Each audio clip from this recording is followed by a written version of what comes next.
বন্ধুরা, আমি চৈতালি। হাসি খুশি চৈতালি চ্যানেলের পক্ষ থেকে সকল বন্ধুকে জানাই আমার আন্তরিক শুভেচ্ছা। বন্ধুরা, আজ আমি বেশ কিছু মজাদার জোকস উপস্থাপন করতে চলেছি। আপনারা এই জোকসগুলি শুনুন। আশা করি আপনাদের খুবই ভালো লাগবে। খুবই মজার এবং হাসির জোকস। তাহলে শুনুন। দুধের গ্লাসে বিষ মিশিয়ে স্ত্রী তার স্বামীর হাতে দিয়ে বলল, সারাদিন কাজ করতে করতে তুমি একদম শুকিয়ে যাচ্ছ। এখন থেকে প্রত্যেক দিন ১ গ্লাস করে গরুর দুধ খাবে। এই নাও। স্ত্রীর কথা শুনে স্বামী যেন আকাশ থেকে পড়ল। যে স্ত্রী ১ মাস হলো তার সাথে ভালো করে কথাই বলে না, আর আজ হঠাৎ একেবারে গরুর দুধ? স্বামী উত্তর দিল, ঝগড়া করলে দুজনে সমান সমান করি। দুঃখ কষ্ট দুজনে ভাগাভাগি করে নিই। তাহলে আজ আমি পুরো ১ গ্লাস দুধ একা কিভাবে খাই? স্ত্রী এবার আরো আদুরে সুরে বলল, তোমার জীবন যৌবন তো আমার জন্যই পার করে দিলে।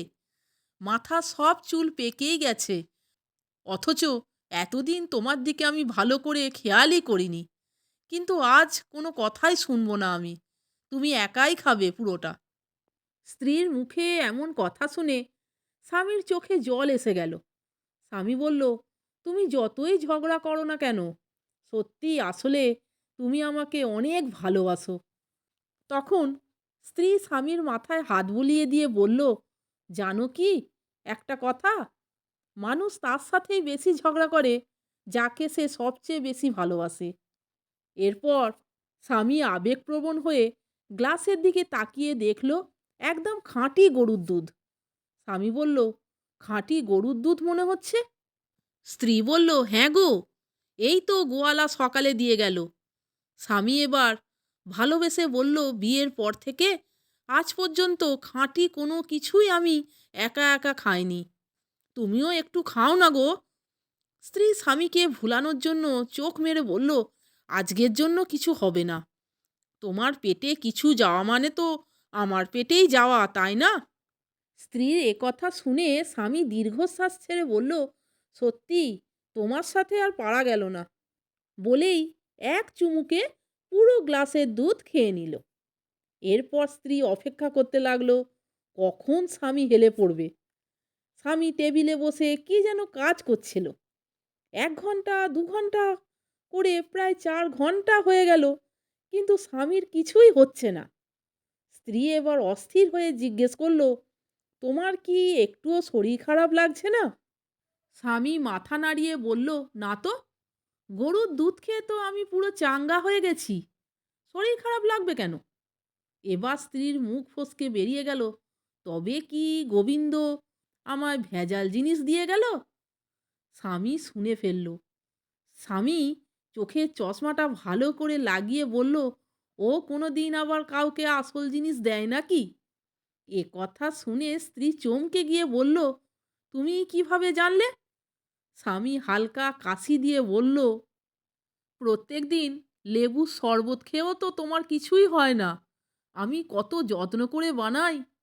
স্ত্রী কথাটা শোনার সাথে সাথেই চোখ উল্টে অজ্ঞান হয়ে মাটিতে পড়ে গেল।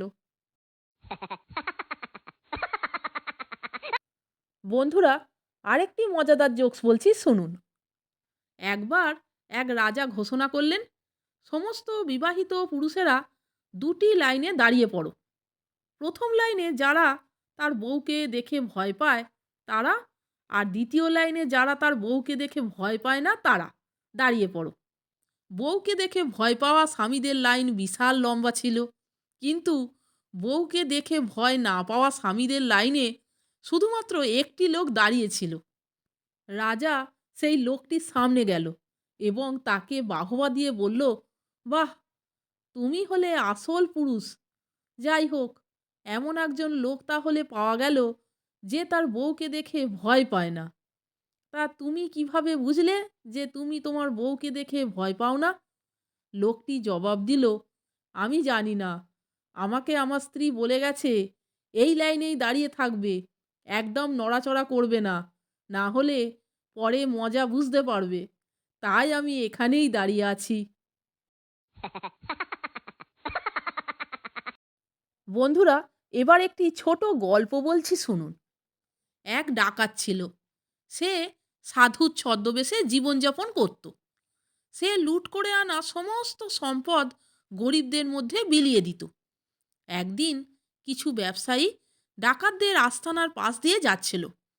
ডাকাত দল সেই ব্যবসায়ীদের ধরে ফেলল, কিন্তু সেই সময় এক ব্যবসায়ী ডাকাতদের চোখে ফাঁকি দিয়ে তার টাকার থলিটি নিয়ে পাশের এক তাঁবুতে গিয়ে আশ্রয় নেয়। সেই তাঁবুতে এক সাধুকে ধ্যান করতে দেখে ব্যবসায়ী সেই সাধুর হাতে তার টাকার থলিটি দিয়ে বলল, আমি বড়ই বিপদে পড়েছি, আমার এই টাকার থলিটি একটু সামলে রাখবেন? সাধু হেসে বলল, তুমি নিশ্চিন্তে থাকো। এরপর ডাকাতেরা চলে যাওয়ার পর ব্যবসায়ী যখন তার টাকার থলিটি ফেরত চাইতে এলো, তখন সে যা দেখল তাতে সে হতবাক হয়ে গেল।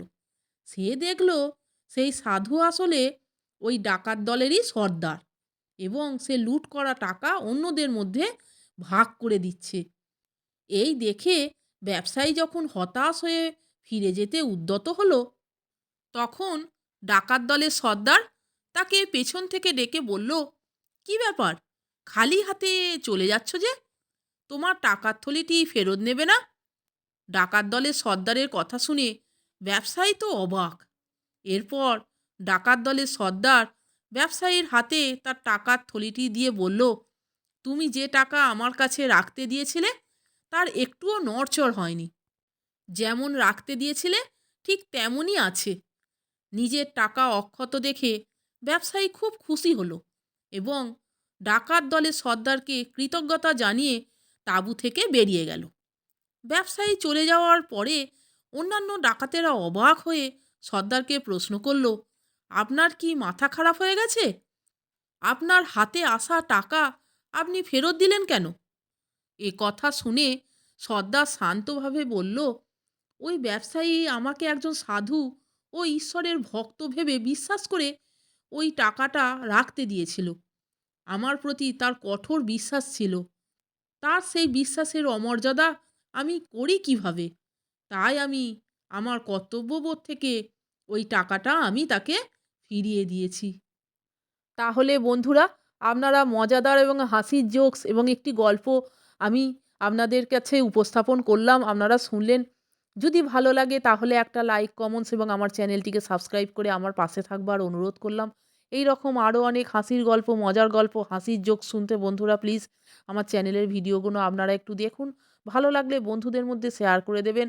আপনারা সকলে ভালো থাকবেন, সুস্থ থাকবেন। আমি আবার আসছি পরের দিন অন্য কোনো হাসির গল্প, মজার গল্প, হাসির জোকস নিয়ে। ভিডিওটা সম্পূর্ণ দেখার জন্য আপনাদের আমি অসংখ্য ধন্যবাদ জানাচ্ছি।